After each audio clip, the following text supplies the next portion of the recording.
So the 76ers and Bucks are the only two teams who have yet to see regular season action. That changes at 7:30 Eastern tonight when the two Eastern Conference contenders square off in Milwaukee. We saw Dame and Giannis together right in the preseason.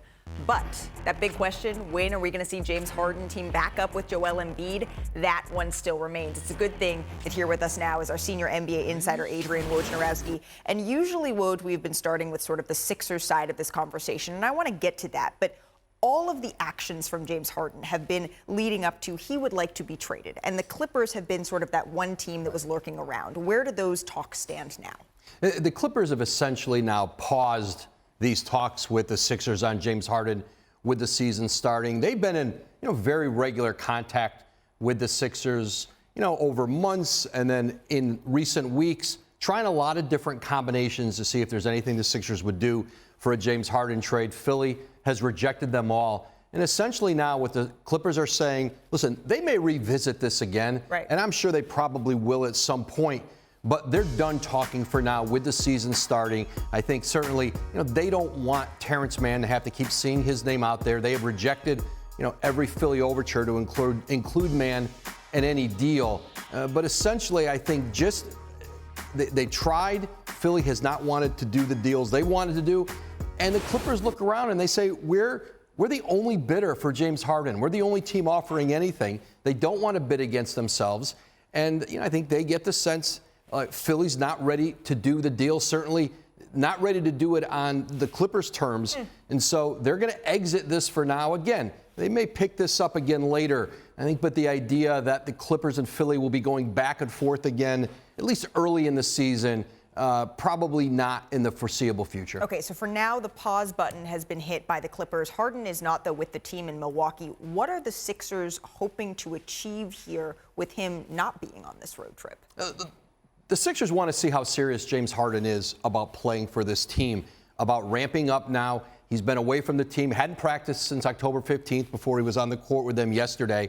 He's not been around enough to know the plays. Now, he's an extremely smart player. He'll pick them up as he starts playing 5-on-5 and he's with this group.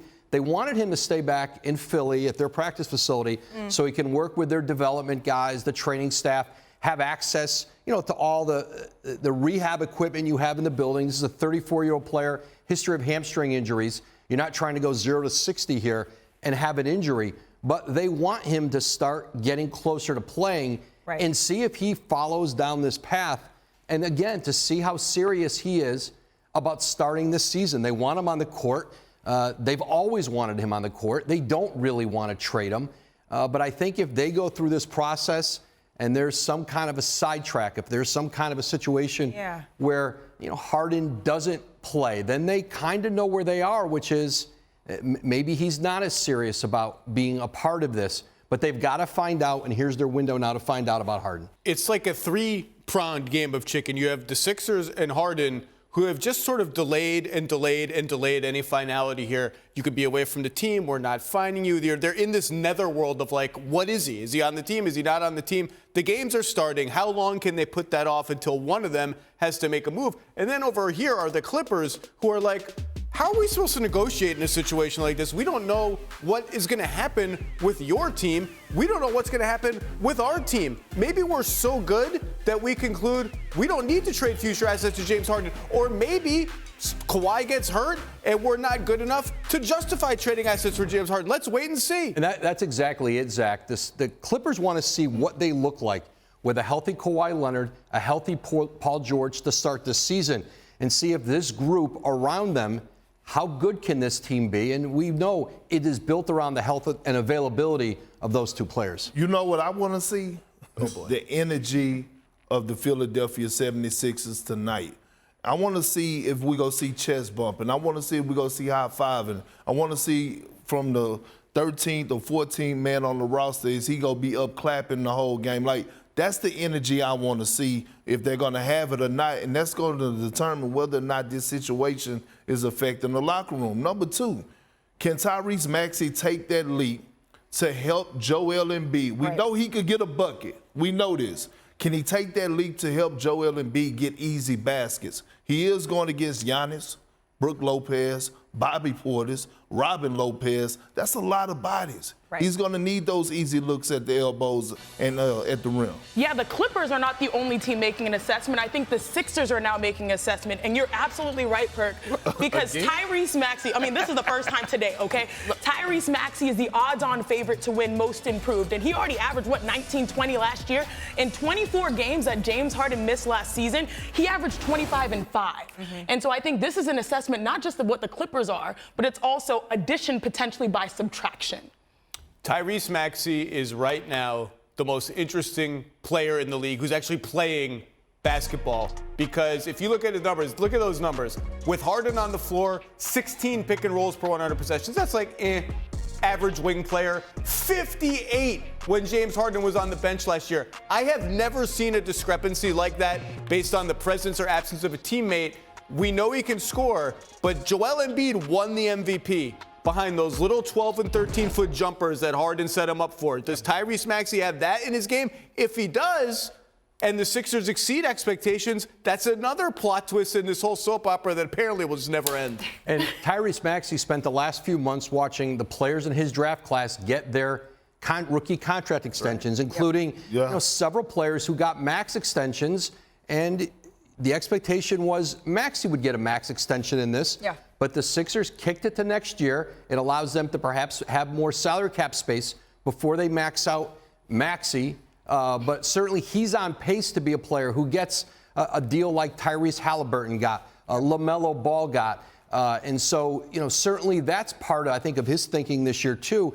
I don't know that he has to prove more to get that extension, but he is going a year without getting that deal, and that's very different. The last player we really could think about, organization who did that to be able to create cap space, the Spurs did that with Kawhi Leonard's extension. Right, and I can't wait for the day that I get to call him maxed out Max. Yeah, that was a good one, Woj. That was a good one. Maxed out Maxey. All right, that is the 76er side of this, but obviously the Milwaukee Bucks also in action tonight. We get to see in the regular season for the very first time Damian Lillard and Giannis Antetokounmpo. So Kendrick Perkins, I feel like it would get monotonous if we did not get a word of the day for this superstar duo. Well, look, I didn't give you words, I didn't give you numbers, but the one thing I'm about to give you right now is the album of the day.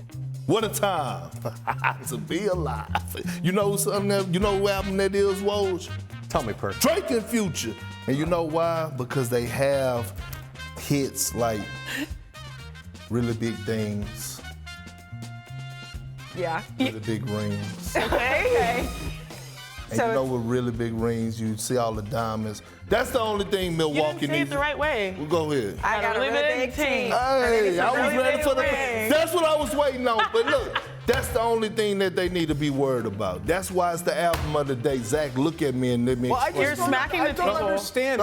Watch the table, Perk. Let me tell you why. Because it's all about rings when we're talking about Damian Lillard and Giannis Antetokounmpo. That's the only reason that they paired up, and that's the only reason Damian Lillard is over there with Giannis. I understand that. I don't understand how you just get to make up the rules of Perk's word of the day. Because it's Perks. Because Because again, it's Perks, and I was waiting on Chiney and Malika to give me the energy and the vibe. Then they gave it to me late, but here we are. Okay, we always got your back, though. Well, Shea I didn't even Alexander drop. had 31 and 10 to open up his season. OKC blew out the Bulls by 20 points. It was bad enough that the Bulls apparently they held a players-only meeting after the game. Billy Donovan, your thoughts, please.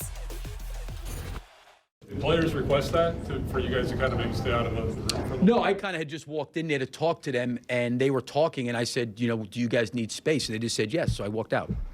Who was the leader of that conversation? I have no idea. I walked in there, they were all talking, which is good. Good. It's good. Perk, players-only meeting after one game? Are we chopping it or are we dropping it? Well, we chopping that up. We chopping it up. Matter of fact, they need to be chopping it up, and I believe they will chop it up between Billy Donovan and the team, because there's no way in hell that you start your first game of the season and you're having a players-only meeting. What are you talking about? Seriously, what are you talking about in the players-only meeting? Are you saying, hey, man, you need to know your role, you need to know this, or are you talking about the coach? Are you talking about the coach? How many times did we hear, what? Go ahead. How many times last season was Billy Donovan bumping heads with certain guys, bumping heads with play calling, things of that nature. The first game of the season. I hope that someone within the Bulls organization is starting work on the banner they can hang for the fastest players-only meeting in the history of professional sports. This is the land speed record for an intense players. I didn't even know it was possible. What are you talking I thought about? the tweet was fake. Like they had a players-only meeting already? Yeah. They're 0-1. They got thumped at home, but they're 0-1. Look, this is a team that's built to win now and just has not won enough. And at some point, they got to start winning. I will say this, a loss to the Thunder means something different now than it did in years past. So, like, if you're like, oh, they lost to the Thunder, like, that's a good team. But the reality is that last season, a big issue for them was that they struggled, the Bulls, in the second half. And if you saw how the game progressed, you have to play with heart. And I think the reason why they're talking about things right now is because they didn't resolve things in the past. And if you listen to Coach Billy Donovan, he said, hey, last year we would have not even talked. So at least it's good that we're talking now. But I agree, Perk. This would never happen so early because the vibes you come into game one with are immaculate. Anything is possible. So, yes, the banner should go up, and I never thought that would be a banner we'd be talking about. We got to have a players-only meeting after this. How we often do don't. players-only meetings work, though? Well, usually you call it a come to Jesus meeting. So it's really tension in the locker room. Well, somebody not feeling what somebody else is doing. Like, we had a players-only meeting one time on the actual plane before we took off. The coaches wasn't allowed to come on. And you know what happened? Guys got things off their chest. So they were able to call out one another. Hey, Perk, man, I feel like you ain't doing your role. You trying to do this, you trying to do that. It's calling out others' hidden agendas and nipping it in the bud to get to one goal, and that one goal is to win and put yourself in position to actually win the championship. Players-only meetings are about speaking the unspoken truth that have affected you so far in the season, and that's why it's so shocking that it's game one. We're usually like midway when we're making a playoff push, or you're in the playoffs and you really want to turn the tide. To have one this early makes me feel like the issues that happened last year were not resolved. Right, and at the end of the season, when, during exit meetings, the front office was talking about the fact that we never felt like a team. That's what was said. It says we never felt like a team because we would come to practice, we would show up, but we were fractured. And so this feels like a continuation of that. And Perk, it trickles down from your star players. Zach LaVine, DeMar DeRozan. That is where this starts and where the tone is set. I understand that, though, Malika, and you're not wrong on what you're saying. But here's the thing: they let go of their leader, in Patrick Beverley. Every franchise guy is not a vocal leader. Sometimes the guy in the locker room could be the 15th man on the roster and be the guy that's speaking up and holding guys accountable. Zach LaVine and DeMar DeRozan has never shown us signs that they were leaders. So potentially, and I wasn't in the meeting, could that have been a topic of discussion? It could be, because at the end of the day, you need people that are capable of closing games. Sure. And if your issue is the second half, then who is going to step up? And actually, if you are having beefs with the coaching staff, sometimes you unite against the coach. Not saying that he's doing a bad job, but you have those conversations and say, like, well, let's control our own destiny. I mean, I just think a players-only meeting after game one, that's something else. Billy Donovan asked him, could he come in? I said, give him a All right.